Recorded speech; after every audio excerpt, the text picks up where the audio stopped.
Student welcome back to my channel Samrat academy. Student मेरा नाम आकाश और मेरे प्यारे विद्यार्थियों, ये वीडियो बहुत ही ज्यादा इंपॉर्टेंट आप लोगों के लिए है। क्लास 10th मैथ 2023 के मोस्ट इंपोर्टेंट क्वेश्चन डिस्कस करने वाला हूं आज की वीडियो में, और वो सारे प्रश्न जो कि आपको एग्जाम में पूछे जाएंगे। ठीक है, जैसे कि पहला ही प्रश्न आप देख लीजिए। अब इसको कोई रोक नहीं सकता है कि सिद्ध कीजिए कि करड़ी में 5 एक अपरिमेय संख्या है। अगर आप करड़ी में 5 को अगर आप सिद्ध करना जान जाते हैं कि यह अपरिमेय संख्या है, तो इसी की बेस पे आप करड़ी में 2 वाला भी क्वेश्चन कर लेंगे, करड़ी में 3 वाला भी क्वेश्चन कर लेंगे। ठीक है, करड़ी में 7 वाला भी क्वेश्चन कर लेंगे। तो इसके बेस पे जितने भी क्वेश्चन पूछे जाएंगे आप आसानी से सब क्वेश्चन कर डालोगे। ठीक है, तो पहला प्रश्न मैं यही लेता हूं, पहले इस प्रश्न को सॉल्व करेंगे क्योंकि यह प्रश्न पूछा जाएगा एग्जाम में। ठीक है, तो बहुत डिटेल में डिस्कस करने वाला हूं कि किस प्रकार आप सिद्ध करेंगे कि करड़ी में 5 एक अपरिमेय संख्या है। जब यह प्रश्न आ जाए तो देखिए हल कैसे करते हैं, मैं आप लोगों को स्टेप बाय स्टेप एक एक बताता हूं। तो सबसे पहले देखिए यह प्रश्न आए तो सबसे पहले अगर कह रहा है कि करड़ी में 5 एक अपरिमेय संख्या है ना, तो इसको मानिए कि यह परिमेय संख्या है, हमेशा माना जाता है, हमेशा इसको विरोधाभास मानिए, उल्टा मानिए। तो लिखेंगे कि माना करड़ी में 5 एक परिमेय संख्या है, हमेशा इसका उल्टा मानेंगे। यह प्रश्न आपको 1 बार 5 बार 10 बार तैयार कर लीजिए क्योंकि प्रश्न पूछा जाएगा। माना करड़ी में 5 एक परिमेय संख्या है, आराम से घबराना नहीं है, थोड़ा समय लगेगा लेकिन पूरा डिटेल में समझ आएगा। तो माना करड़ी में 5 एक परिमेय संख्या, इतना हो गया। अब देखिए लिखेंगे कि माना जब आपने करड़ी को 5 को परिमेय मान ही लिया तो करड़ी में 5 परिमेय संख्या है तो भाई पी बाई क्यू के बराबर होगा, क्योंकि पी बटे क्यू के रूप में जिसको लिखते हैं वही तो परिमेय संख्या होता है। और यहाँ कोष्टक में आप लिख दीजिएगा कि जो क्यू होता है वो 0 के बराबर नहीं होता है, परिमेय संख्या में तो यही तो होता है ना, जिसे पी बटे क्यू के रूप में लिखे क्यू 0 ना हो। ठीक है, और पी व क्यू सअभाज्य हैं, सअभाज्य हैं। सअभाज्य मतलब कि पी और क्यू का जो एचसीएफ होगा वह हमेशा 1 होना चाहिए, तभी वो परिमेय संख्या कहलाएगा। ठीक है, तो यहाँ कोष्टक में हम लोग लिख देंगे कि पी व क्यू क्या है, सअभाज्य संख्या है। यहां तो कोई किसी को डाउट ही नहीं, यहां तो सब कर लेंगे। ठीक है, इसके बाद देखिए यहां तक अब आपको करना क्या है, क्यू को गुणा जब करड़ी में 5 करेंगे तो ये हो जाएगा आपका करड़ी में 5 क्यू बराबर, यहां बच जाएगा आपका क्या, पी। ठीक है, कोई दिक्कत नहीं। यहां से अगर मैं क्यू का वैल्यू निकालना चाहूं तो क्यू बराबर क्या हो जाएगा, पी। करड़ी में 5 गुणा में इधर आएगा तो करड़ी किस में हो जाएगा, भाग में हो जाएगा। तो क्यू का वैल्यू क्या आ जाएगा, पी बटे करड़ी में 5। ठीक है, अब सिंपल करना क्या है आपको कि वर्ग करने पे, अब वर्ग कर दीजिए। यहाँ पे यही स्टेप फॉलो करना है, बिल्कुल वर्ग करने पे। ठीक है, अब जैसे यहाँ पे इसका वर्ग करते हैं तो वर्ग करने पे ये हो जाएगा आपका क्यू का स्क्वायर बराबर, ये हो जाएगा आपका पी का स्क्वायर। अब 5 का वर्ग करेंगे तो हो जाएगा आपका 25 हो जाएगा। अरे 5 की कर रहा हूं, करड़ी में 5 का वर्ग करते हैं तो 5 हट जाता है ना, हम जाने की 5 है। करड़ी में 5 का वर्ग करेंगे तो सिर्फ 5 बचता है।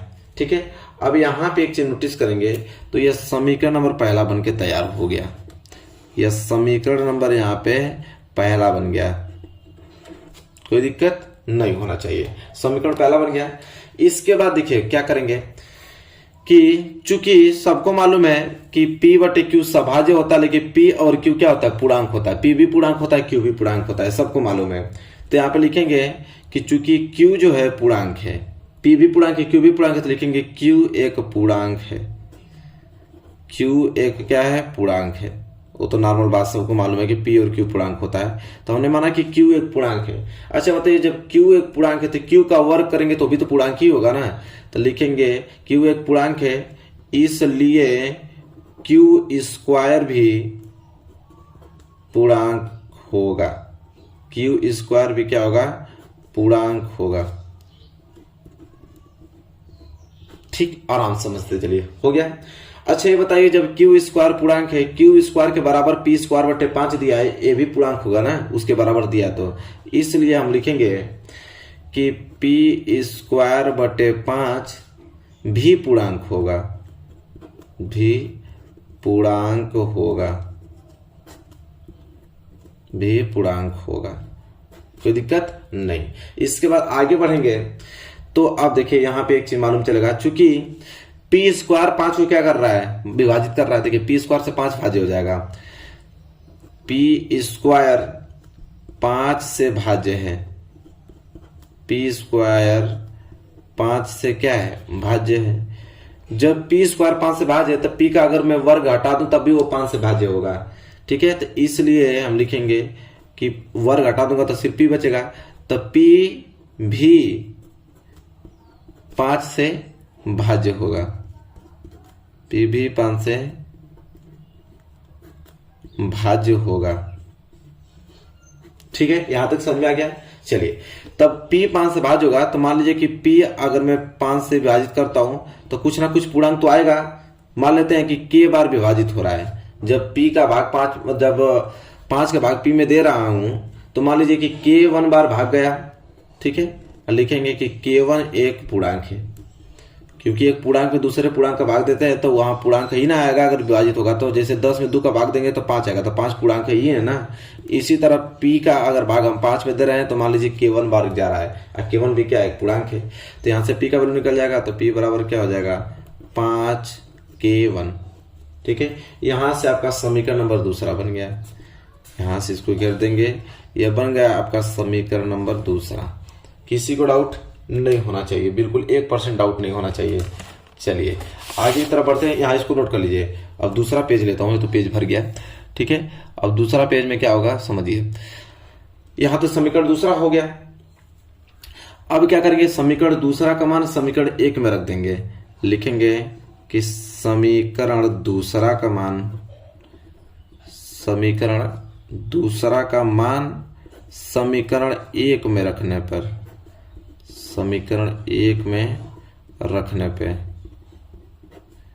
चलिए ये जो दूसरा समीकरण निकला है ना उसको समीकरण 1 में रख देंगे। तो समीकरण 1 आपके पास यहाँ पे लिख देता हूं, क्या है, q स्क्वायर बटे पी स्क्वायर बटे 5, यही समीकरण 1 है। इसी में p का वैल्यू रखना है, तो हो जाएगा कि आपका q स्क्वायर बराबर p की जगह हम रखेंगे 5k1 का होल स्क्वायर, अब बटे में नीचे हो जाएगा 5।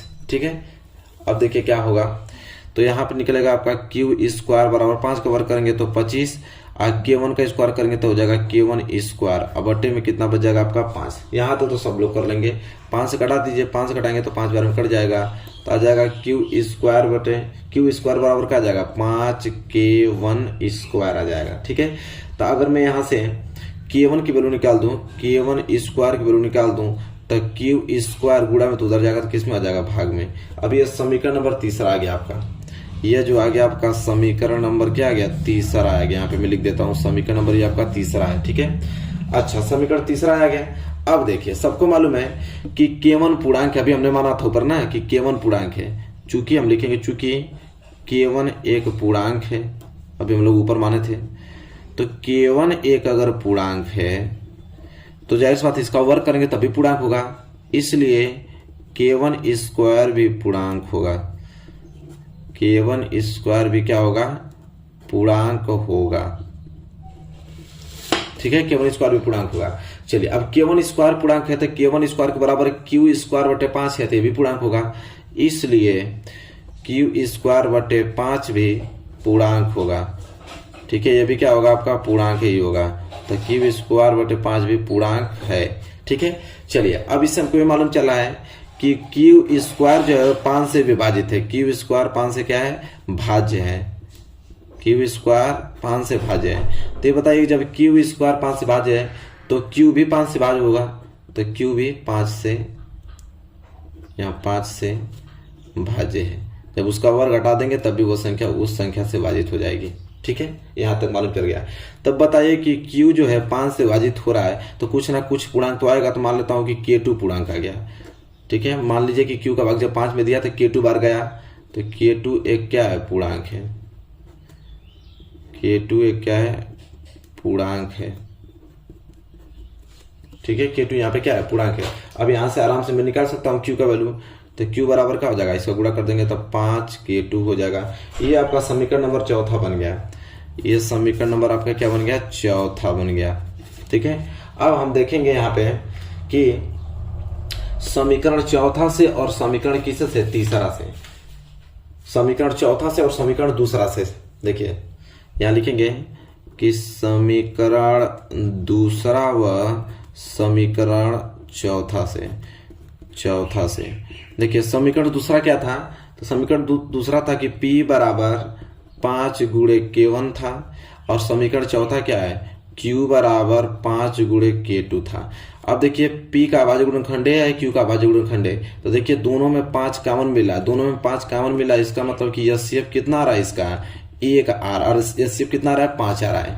हमें HCF चाहिए क्या, 1, हमें HCF 1 चाहिए था अगर उसको परिमेय संख्या सिद्ध करना है, लेकिन यहाँ पे HCF तो 5 आ गया। तब HCF 5 आ गया तो ये बताइए कि वो कभी परिमेय संख्या कहलाएगा P/Q? नहीं, P/Q परिमेय संख्या तभी कहलाता है जब उसका HCF 1 आता है। ठीक है, चलिए यहां तक हो गया ना। इसके बाद कैसे लिखना है आगे मैं आपको बताता हूं।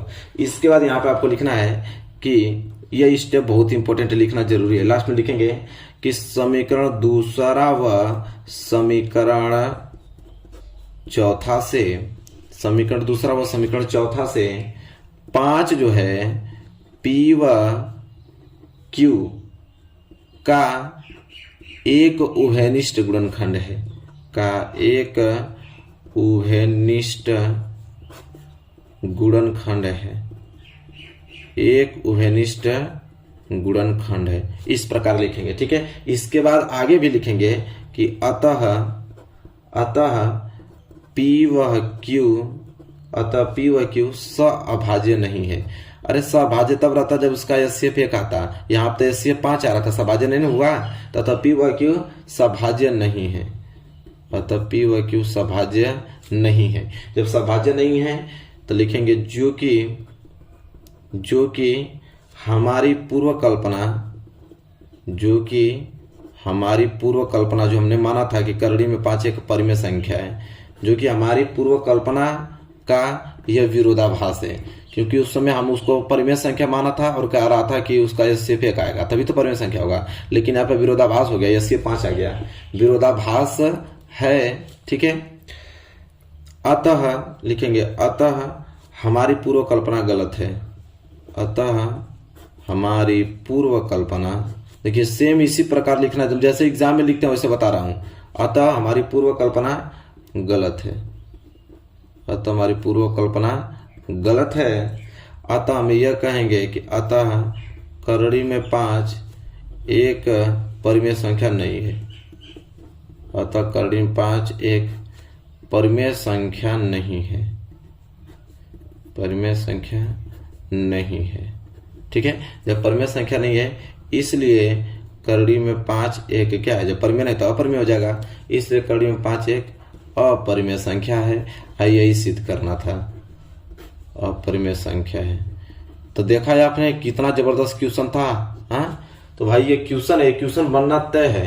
तो इस प्रकार एक एक स्टेप मैं आप लोगों को बताया हूँ। आई होप आपको पूरा का पूरा क्लियर हो गया होगा ये प्रश्न। ठीक है, तो मेरे प्यारे विद्यार्थी पहला क्वेश्चन तो आप लोगों को अच्छे तरीके से क्लियर हो गया ना। चलिए इसी प्रकार आपको नोट करना, एग्जाम में सेम इसी प्रकार आप लिखेंगे तो पूरा का पूरा नंबर मिलेगा, एक नंबर आपका कटने वाला नहीं है। चलिए क्वेश्चन नंबर दूसरे की तरफ बढ़ चलते हैं। चलिए अगला प्रश्न नंबर दूसरा। देखिए प्रश्न नंबर दूसरा, आप देखिए अब मैं तैयारी करा रहा हूं, मेरी बात आप मानिए, जो पहला मैं प्रश्न कराया हूं वो फिक्स है, उससे आपको एक प्रश्न जरूर देखने को मिलेगा।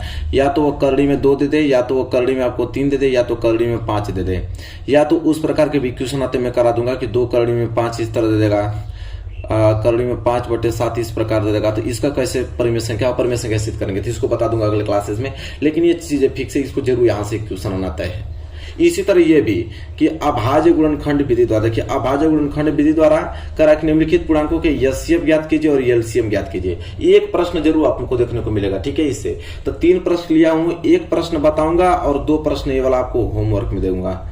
ठीक है, होमवर्क में तो आपने घर से आप लोगों को करके लेके आना, इसको मतलब करके देखिएगा कि आ रहा है कि नहीं। तो चलिए पहला प्रश्न आपको बताता हूं कि अभाज्य गुणनखंड विधि द्वारा किसी भी पूर्णांक का हम HCF और LCM कैसे ज्ञात करते हैं। ठीक है, तो जैसा कि देख पा रहे हैं, पहले मैं हल करने वाला हूं 8 और एक संख्या हमारे पास 9 दे रखा है और एक 25 दे रखा है। सबसे पहले हमें क्या करेंगे, किसी अभाज्य गुणनखंड के रूप में तोड़ देंगे अलग अलग। जैसे 8 का हम क्या लेंगे, LCM लेंगे। 8 के LCM लेंगे, 2 से कटाएंगे तो 2 चौको 8, फिर 2 से कटाएंगे तो 2 दूनी के 4, इसको कटाएंगे तो 2 एकम 2। ठीक है, यहाँ तक कट गया। इसके बाद इसी तरह 9 का हम अलग अलग फैक्टर करके निकाल देंगे। जैसे 3 से कटेगा तो 3 तिहाई 9 और 3 एकम 3, इस तरह निकल जाएगा।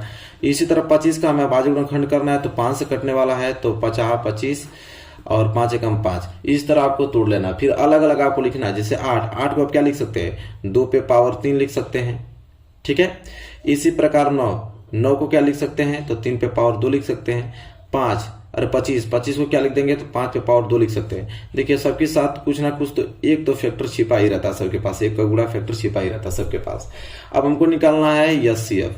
तो एचसीएफ में होता है कि इन दोनों में कौन तीनों में कॉमन मिल रहा है। तो यहाँ पे 2 पे पावर 3 है, यहाँ पे 3 पे पावर 2, यहाँ पे 5 पे पावर 2 है। कोई कॉमन मिल रहा है, नहीं कॉमन मिल रहा है, तो सिर्फ आपका एक कॉमन मिल रहा है। तो इसलिए एचसीएफ क्या हो जाएगा हमारा, सिर्फ 1 हो जाएगा, बात खत्म, ठीक है। इसी तरह अगर मुझे एलसीएम निकालना हो, एलसीएम, तो एलसीएम में क्या होता है कि सभी अभाज्य गुणनखंड लेते हैं। जैसे 2 है तो 2 को लूंगा, 3 है तो 3 को लूंगा, 5 है तो 5 को लूंगा, ठीक है। और ले लिया, और क्या लेते हैं, सबसे बड़ी घात लेते हैं। जैसे 2 की सबसे बड़ी घात क्या है, 3 है, 3 की सबसे बड़ी घात 2 है, 5 की सबसे बड़ी घात यहाँ पे भी क्या है, 2 है। तो इसे हल करेंगे तो 2 तिहाई 8 और 3 तिहाई 9 और हो जाएगा 25, ठीक है। अब यहाँ पे क्या कर लेना, आप लोगों को गुणा करना है। देखिए गुणा करके कितना आ रहा है यहाँ पे, तो जैसा कि देख पा रहे हैं कि 25 वाटे कितना होता है, 200 गुणे यहाँ पे हो जाएगा 9, तो इसको गुणा करेंगे तो 9 दूनी क्या 1800 दिख रहा है ना आप लोगों को। तो 1800 आप लोगों का क्या हो जाएगा, एलसीएम हो जाएगा, ठीक है। तो 1800 एलसीएम हो गया, एचसीएफ आपका 1 हो गया। तो इस प्रकार आप लोगों को एचसीएफ और एलसीएम ज्ञात करना है, ठीक है। आई होप आप इसे कर लेंगे।